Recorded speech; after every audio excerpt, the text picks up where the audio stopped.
Esses assuntos em relação aos quais a gente tem trabalhado e aprofundado as ideias, eles têm quase que uma atenção simultânea por parte do Freud em uma obra que ele escreveu em 1918, chamada O Tabu da Virgindade. Nessa obra ele vai falar sobre, obviamente, a virgindade, questões ligadas à menstruação e também o que se chama de castração feminina, certamente algo que se desdobra psicologicamente no homem como a angústia da castração. Freud observa que os povos em geral dão um valor à virgindade principalmente pelo fato de, quando há o rompimento do ímen, é uma questão anatômica, haver um sangramento.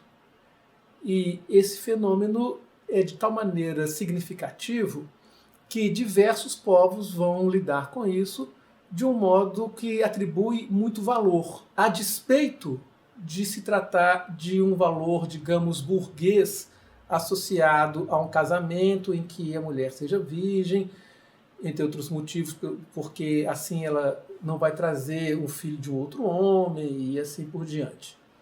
Para ele, o valor da virgindade ele está ligado ao aspecto do sangramento e ao fenômeno de que esse sangramento pode ser associado, por exemplo, a outro fenômeno de sangramento, que é a menstruação, porque ocorreriam, em princípio, na mesma região anatômica.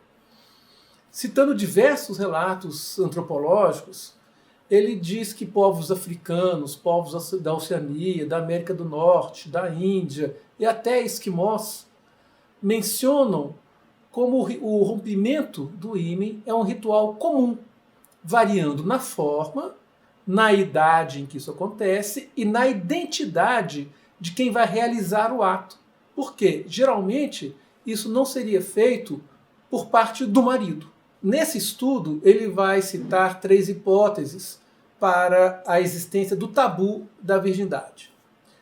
Primeiro, ele vai tecer como hipótese porque haveria um horror ao sangramento, que entre os povos primitivos isso teria levado a ideias sádicas.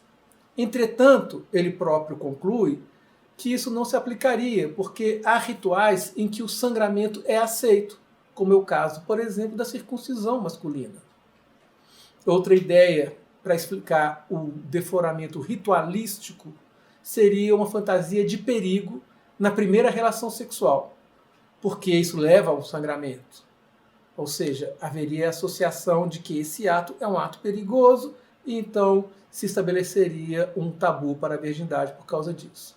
Então, o rompimento do ímen antes dessa primeira relação sexual seria um modo para evitar a angústia de um ato grave, que seria esse ato que, por meio de um desejo, haveria um sangramento e, consequentemente, uma situação de conflito, uma situação que poderia trazer um alerta ou um medo pelo fato disso trazer uma ferida.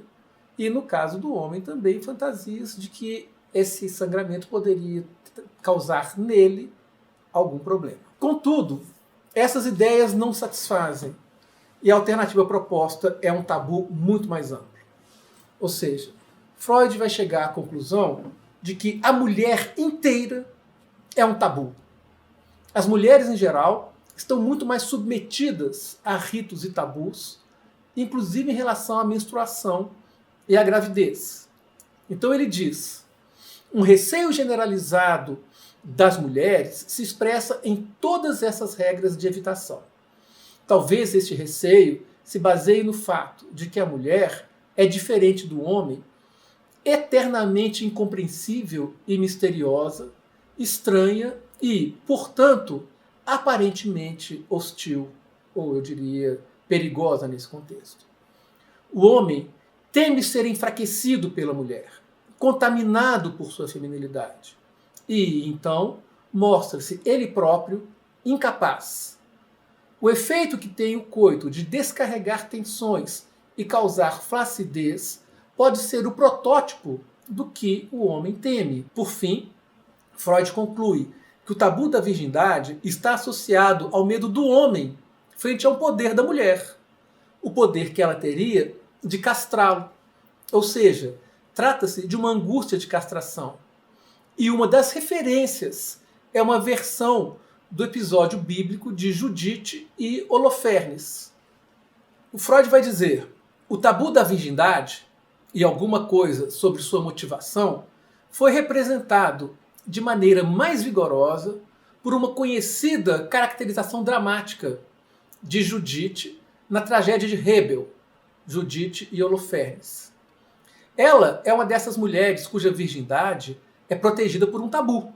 Seu primeiro marido foi paralisado na noite nupcial por uma misteriosa ansiedade e nunca mais ousou tocá-la. Ela diz: minha beleza é como a beladona. Seu deleite traz a loucura e a morte. E Freud continua: quando o general assírio, Holofernes, está cercando sua cidade, ela concebe o plano de seduzi-lo e, com sua beleza, destruí-lo, usando assim um motivo patriótico para esconder outro, que seria o motivo sexual. Depois de haver sido deflorada por esse homem poderoso, que se gaba de seu vigor e de sua insensibilidade, ela encontra forças em sua fúria para lhe cortar a cabeça, tornando-se assim a libertadora do seu povo. A decapitação é nossa conhecida como símbolo substituto da castração.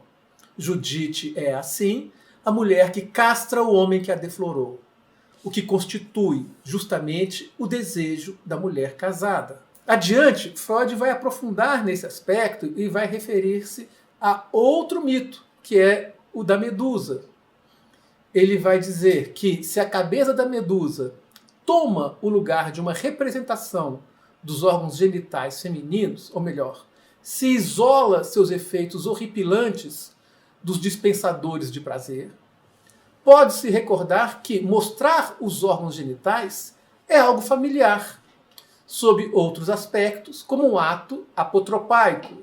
Já falamos na aula anterior que um ato apotropaico é aquele que afugenta os demônios, que afugenta os maus espíritos, aquele que bane o mal. Para Freud, o que desperta o horror em nós próprios produzirá o mesmo efeito sobre o inimigo de quem estamos procurando nos defender. Ele lembra que em Rabelais surge o diabo frente a uma mulher e quando ela mostra a própria vulva, o diabo foge apavorado. Além desse texto do tabu da virgindade, 2 anos mais tarde, Freud retoma o fenômeno da angústia da castração para falar do mito da cabeça da Medusa, conforme a gente mencionou anteriormente. Para ele, a decapitação da Górgona é inequivocamente a representação da angústia de castração. Ele vai dizer assim: ocorre quando o menino, que até então não estava disposto a acreditar na ameaça da castração, tem a visão dos órgãos genitais femininos, provavelmente os de uma pessoa adulta, rodeados por cabelos e, essencialmente, os de sua mãe. Os cabelos na cabeça da Medusa são frequentemente representados na obra de arte sob a forma de serpentes. E estas, mais uma vez, derivam-se do complexo de castração. Servem como mitigação do horror, por substituírem o pênis, cuja ausência é a causa do horror.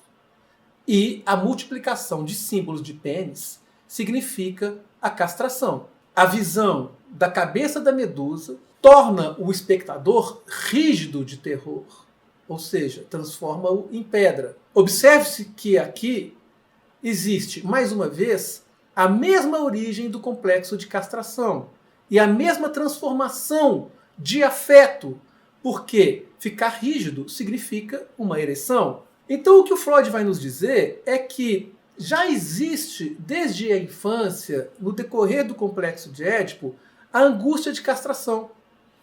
E essa angústia de castração, ela vai permanecer no homem à medida em que ele vai ter as suas experiências sexuais, e essas experiências sexuais com a mulher vão fazer com que ele perca a sua virilidade à medida em que a mulher permanece capaz de poder ter outros atos sexuais, se for do desejo dela. E isso estaria presente tanto no mito de Judite e Holofernes, quanto também na passagem que ele cita de Rabelais, que é a mulher afugenta o diabo com a sua vulva, e também nas fantasias associadas ao mito da Medusa, em que a proliferação de serpentes, de cobras, no lugar de cabelos, seria uma compensação da permanência do pênis frente à angústia de castração que o homem teria, tem e sempre terá nessa relação com a mulher.